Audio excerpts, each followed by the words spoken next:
excited to be here. I am so excited to be here. My name is Akoth. I'm a front-end developer, technical writer, and I also take part in developer communities by volunteering, speaking at conferences, and I'm really glad to be here today. And I also work at Storyblok as a technical support engineer. So there's someone I want you to meet. I want you to meet Yon. Yon is a developer at XYZ Publishing Firm.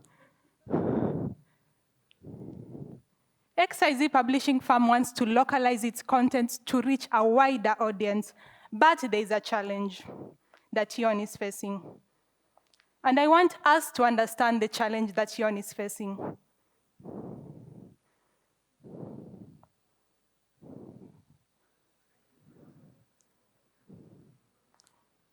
Okay, so you can see we have this particular article that Yon is building. It looks well, as you can see. However, if I switch this to Arabic, you'll notice that there is a problem since the text direction has switched from right to left, since Arabic read and write from right to left. However, you can see the title is still on the left side, and this particular border is also on the left side. And if you check this avatar, you can see there is a margin that was applied on the right side, and it's still on the right side. So you can see the web layout, there is an issue.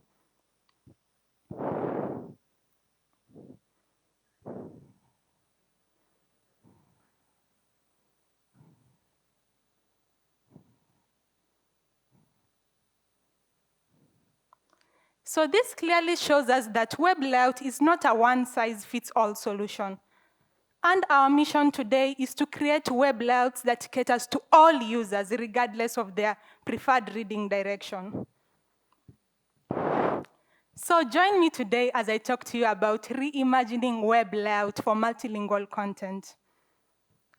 And what we are going to cover today, we are going to look at CSS physical properties, the one that we normally use, then take a look at the CSS logical properties, look at its building blocks, look at some of the writing modes that we have. Then I'm going to take you through a demo where we are going to see the writing modes in action. And also we are going to help Yon fix the issue with the layout. Then we are going to look at the logical properties and its physical properties. Why should we use CSS logical properties? Then check out the browser support and how we can implement these in existing projects. Okay, so let's dive into the physical properties. So the physical properties is a traditional way of defining styles in CSS. We usually describe boxes in terms of its width and height, and position elements in CSS using properties such as left, right, top, bottom. However, when the text direction changes, it no longer meets our needs, because you saw even in the Yon article, when the text direction changed from right to left, you saw that there was some issue with the web layout. But there is a smarter way. And the smarter way is CSS logical properties. So what are they? The logical properties allows you to write styles that adapt basically on the logical flow of a document. So it means if I have an image and I apply margin right to it, and the text direction changes from right to left, it means that it will automatically make that margin to be margin left. Okay, so here are some of the popular sites that are using the CSS logical properties. We have Amazon. Amazon is a marketplace, and you can see it has the layout laid from right to left since it's an Arabic language. We also have BBC website. BBC website, it's a news website, and it uses CSS logical properties. And you can see the layout is laid from right to left. We also have Wikipedia. Wikipedia, it's an encyclopedia, and you can see the layout is laid from right to left. The same way to BBC Persian. Persian also read and write from right to left. You can see the web layout has catered for it. Japanese site, they have characters laid from top to bottom, and it also uses the CSS logical properties. However, Nowadays, they use horizontal writing mode, but still there are some sites, newspapers, books, which have characters laid from top to bottom.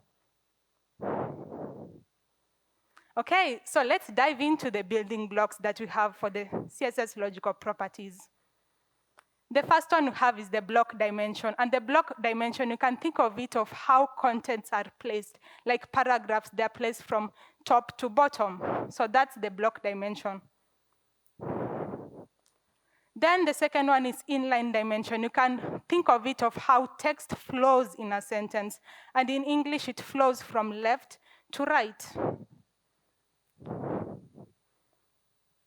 Okay, so let's dive into some of the writing modes that we have.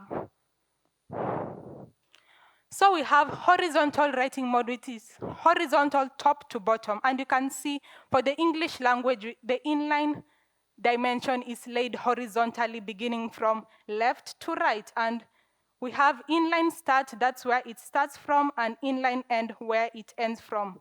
Then we have the block dimension, which is vertical in terms of English. And you can see it starts at the top, and it goes down to the bottom. So the top is block start, and then the bottom is block end. Then we have width, which is inline size in logical properties, and height, which is inline, which is block size. So when you think of Japanese, Chinese, and Koreans, they also use vertical writing mode.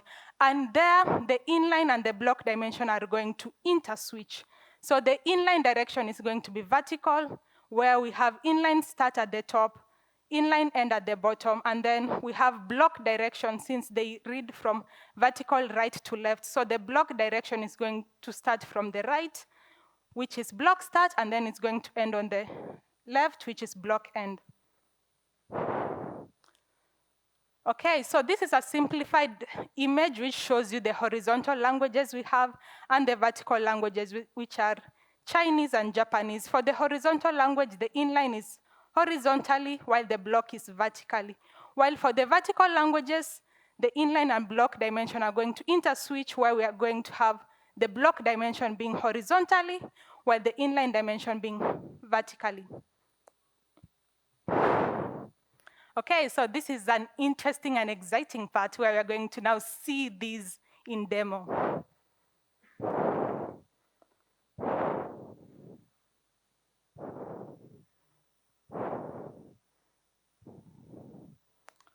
Okay, so we have this particular app here, a simple app that I'm going to show you how it's being laid out. So in English direction, I have this border on the left side, as you can see, and then this blue border is on the bottom side.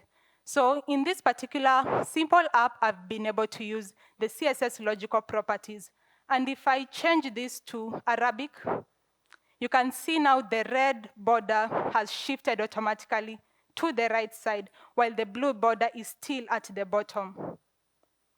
If I switch this to Japanese, you can see now the red border that was on the left side on the English language is now on the top because the inline dimension has switched to be vertical. And then you can see the blue border that was at the bottom is now on the left side. So I'm going to show you the code on how it looks like. So this is the code, and I have this HTML site, and you can see I have various sections, like English section, where I'm not going to do anything because by default in CSS, it is written horizontal, top, bottom, so nothing to consider there. But in the Arabic content, you can see the direction is right to left. And if you check here the Japanese content, I'm just going to add the lang attribute. Also for the Arabic content, I'm going to add the lang attribute. And for the Japanese content in my CSS here, I'm going to add the writing mode vertical right to left, since Japanese, Chinese, they use vertical writing mode.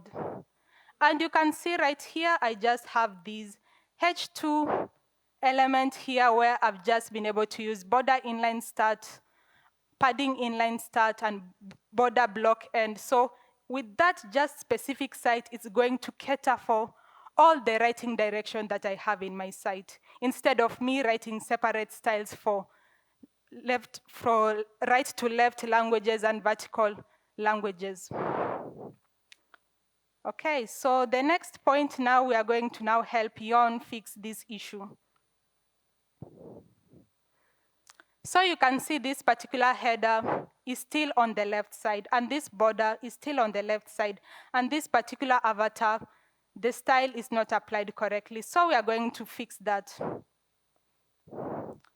So I have this React app that I'm using, and we are just going to dive into this particular CSS, and we are going to start with this heading. So the reason why the heading didn't shift when I changed to Arabic, it's because you can see I'm using text align left. So it remained on the left side even when the writing direction changed. So I'm going to change it to text align start. And if I save this content and check again my app, you can see right now the heading has shifted to the right side, right? So I'm going to do the same for this border. So this border, since it's border left, I'm going to change it to border inline start.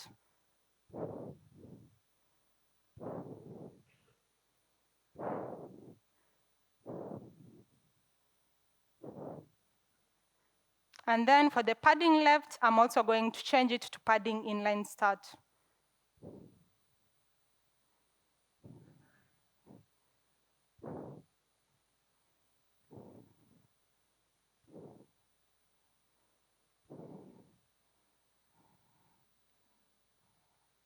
Okay, just a moment.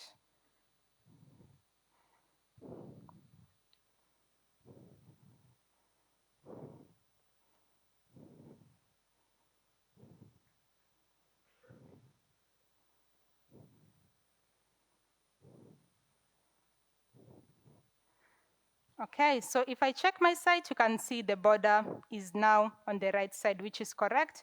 And finally, we now have this particular figure where I'm going to change this margin right to margin inline end here.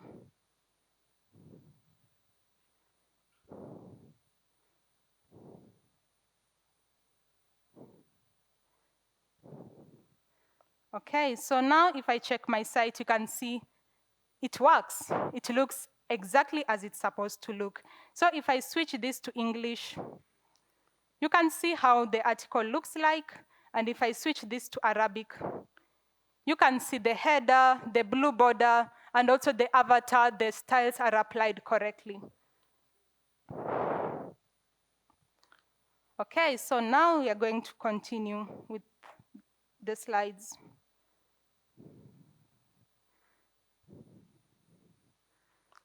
So we are going to look at the CSS logical properties and its corresponding physical properties. And the first thing we are going to look at is also some of the styles that you can condense. So if you have border left, border right with 8 pixels solid blue, you can be able to condense it to border inline, since the inline has the horizontal dimension. And if you have padding top, padding bottom with 20 pixels, you can condense them to be padding block, since block represents the vertical dimension. And here we can look at the box model, and you can see in this box model, I'm using the physical properties that we have and its corresponding logical properties. So if you have margin top, it can be margin block start. If you have margin left, it is margin inline start. If you have margin bottom, it is margin block end. So these are some of the properties that you can check on your own on MDN. It has a wide variety of the properties for physical properties and how you can translate to the logical properties. Okay, so why should we use these CSS logical properties? Why does it matter? So the first thing is the flexibility that it comes with it. So imagine you have a site and you want to support languages such as Persian, Arabic, which the text direction, they usually read and write from right to left. So if you use these logical properties, you'll just have one particular style, and that style will cater for all the reading direction, regardless. It can be left to right, right to left, and you won't have the time you won't have time like a developer to have to write separate styles. It will save you time. The next thing is readability. So if you use the logical properties, it makes it easy to read. Like, let's say you're using text align start. This means that that particular element is going to start depending on the reading direction that you use. If you are using left to right reading direction like English, Spanish, it's going to start on the left. If you're using right to left reading direction like Persian, Arabic, it's going to start automatically at the right. Then the next point is future-proof. You can future-proof your code. Let's say, for example, you have this particular website, and in the coming years, that particular website you'll be able to use different languages. So instead of having to like think again during that time, oh, now I have to like write separate styles for these different languages, you can just use logical properties and it's going to save you time and you won't have to think about it at that particular point. Then the next thing is consistency. It enables your layout to be consistent so that you can just use one particular style that will cater for various writing direction that you're using. Okay, so let's look at the browser support for these CSS logical properties. So I have this particular diagram where I got it from a website called Can I Use? And you can see we have various colors on this particular point, and you can see also the major browsers like Chrome, Safari, Firefox here. So the red color indicates it's not supported, the green color indicates it's supported, the brown color indicates it's partially supported. So you can see in major browsers like Chrome, Safari, Firefox, you can see the latest version are supported with these logical properties. And it has a global percentage of 97.55% on how these browsers support the logical properties. Okay, so let's say you have an existing project. How can I implement these CSS logical properties? Okay, so we have this particular extension from VS Code, and this extension is made by a group of people called Codafin. So this particular extension, it finds and replaces the CSS physical properties to the logical properties. So you can just include it in your particular project, and it will be able to find those particular CSS physical properties such as left, right, top, bottom, and replace them with the logical properties. Then the next we have styling to use logical. So styling to use logical is a package that you can be able to add it in your project, and it ensures it enforces rules on your project that you have to use the logical properties. So you can see right here in the screenshot where you can be able to add it in your particular configuration for styling, and it will enforce those rules for you.